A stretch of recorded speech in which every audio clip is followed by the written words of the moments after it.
ఒక్క సహాయం చేయండి సార్, చేతులెత్తి నమస్కరిస్తున్నాను సార్. ఆ అబ్బాయిని డిశ్చార్జ్ చేయించండి సార్. మేము అదే కోరుకుంటున్నాను సార్. ఇంకా ఆ అబ్బాయి ఏం చెప్తాను, నేను చనిపోతానమ్మా, నాకు టాబ్లెట్స్ ఇచ్చేసాయి, నేను చనిపోతాను, నా వల్ల కాదు ఈ జీవితం, నేను భరించలేను, 2 years నుంచి నేను ఇలాగే ఉన్నాను, నా వల్ల కాదు, హాస్పిటల్లో ఉన్నాను 2 years నుంచి.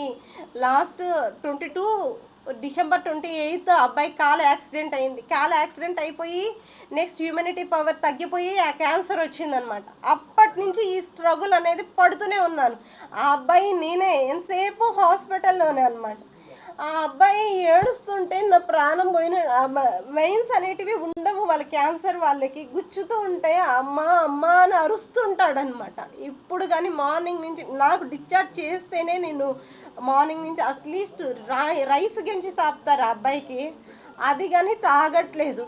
నా వల్ల కాదమ్మా, నేను ఉండలేను, నేనే చనిపోతాను అని చెప్తున్నారు సార్. ఏదైనా హెల్ప్ చేయండి సార్. థ్యాంక్స్ సార్, మీ అందరికీ చాలా చాలా thanks. Phone number 9490829381, PhonePe, Google pay. మా హస్బెండ్ వచ్చి 9676330518.